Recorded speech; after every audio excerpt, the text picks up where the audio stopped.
everyone, and welcome to another edition of Crew Travel right here on Yachting International Radio. My name is Rhea. I am your host, and I'm very pleased to welcome back Lee Harris from ATPI Travel. How are you? Yeah, very good. Thank you. Start of another week. Still a bit chilly here in the UK. Wish I was going to the Antigua boat show this week. I can imagine. Actually, there's a lot of excited people out there. I think this year is going to see larger attendance than most years in the past. Yeah, it seems to be getting it, doesn't it? It seems to be growing in popularity every year. Maybe one year we'll both get to go, Rhea. Do you know what? I'm not a kicker on boat shows. I think I'd just be happy to go when nobody's there, to be honest. You can just go to lay by the pool at the hotel. That'll be fine. No, I don't like pools either in hotels. Oh, my God. Yeah, I prefer a secluded beach where there's no humans. That'd be perfect. Okay, we'll find one. I can hang out with the pigs. There's pigs there, isn't there? There you go. It'll be perfect. And I just thought about what I said. Okay, never mind. Wow. It's almost like a Monday, and I've only had half a cup of coffee. So we're not thinking too quick this morning. Heading on. Oh, and by the way, actually, YR is going to be live streaming another seminar from Unbridled on Sunday from the Antigua Yacht Show. So that'll be interesting as well. You'll have to tune in. That's very exciting. I'll be watching. I'll make sure you are. Heading into travel news, that wouldn't be another week without a bit of strike action. What's going on with the tanker drivers' strike? Yeah, so airlines using Edinburgh Airport face the threat of a peak festive season strike by fuel supplier tanker drivers in a row over pay. Routes including United Airlines to New York and Emirates to Dubai, along with Logan Air's domestic routes to the Scottish Islands, could be directly impacted, the Unite Union warns. Now, the dispute centres on a rejected 4.5% pay offer by refuelling firm Norfair, following what the union claimed as years of below-inflation pay increases. Now, Unite members have backed strike action in an attempt to secure a better pay offer.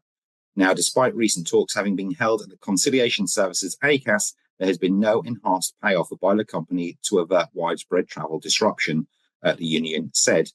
Unite is now warning it will have no option but to issue strike dates at Scotland's busiest airport, which it says would directly hit peak festive season flights unless there is a movement over pay in the coming days. Obviously, as we always say, if you are due to travel to, from or through Edinburgh over the festive period, please keep in close contact with the airline you're flying with or your travel provider. Edinburgh isn't one of those really popular sort of transit airports, though, is it? No, it's not. Transit-wise, you wouldn't tend to transit through Edinburgh too much, but it does have popular routes, I would say, especially for Scottish crew, direct flights into New York and to Dubai as well. Yeah, you do need to be a bit careful. All right. And the UK electronic travel requirements are changing. What's going on there? Yeah, they are, yeah. So millions of visitors who pass through the UK border every year will have to apply for a £10 electronic travel authorization for travel from January the 8th. All eligible non-European visitors can apply for an ETA from today and will need one to travel to the UK, including 6 million from the US, Canada and Australia. Eligible Europeans will need an ETA to travel to the UK from April the 2nd next year and will be able to apply from March the 5th. All travellers to the UK who do not need a visa for short stays and who do not already have a UK immigration status will need an ETA from April next year. The expansion follows the need for ETAs for arrivals from Gulf Cooperation Council nations earlier this year. That was expected. It only took, 8 years? Something like that. Yeah. It's And then the European one's going to be coming in at some point next year, even though they keep moving the goalposts. Basically, everywhere you travel now, you need to get electronic travel authorization, pretty much. Which is normal. When you look at every country in the world, except for the European Union, you have to have those visas to get into any country. So it's a normal thing. It's a normal occurrence. I'm just surprised it took so freaking long for it to be enacted. Yeah, I know. Yeah, people who travel to Canada, US, New Zealand, Australia, they've always had to get one for as long as I can remember. So it does seem like they are finally catching up in Europe. Yeah. And Finnair was forced to cancel a whole load of flights. Yeah, so Finnair has confirmed that industrial action by the Finnish Airline Pilots Association will impact services on December the 9th and December the 13th. The strike will disrupt Finnair's operations and force Finnair to cancel approximately 300 flights in total on those 2 dates, the carrier said. It will also impact some individual flights in the days before and after the strike days. Finnair also warned that its customer service operation is currently congested and they are working hard to help passengers in the exceptional situation. In an alert to affected passengers on its website, the airline said, "We will do our best to reroute you to your destination as soon as possible. However, as the availability of alternative flights is limited, rerouting may take some time." Not great news. And Turkish Airlines has some news. They do, yeah. So Star Alliance member Turkish Airlines has officially touched down at Sydney Airport, starting off with 4 weekly flights to Istanbul via Kuala Lumpur, which will increase to 5 flights per week from June 2025. The inaugural flight was operated by a Boeing 777, but the regular service will be operated by Turkish Airlines A350 fleet. By 2026, the airline hopes to become the first in Australia to fly a non-stop service to Istanbul. Sydney is Turkish Airlines' second destination in Australia, following Melbourne, and its 351st destination overall.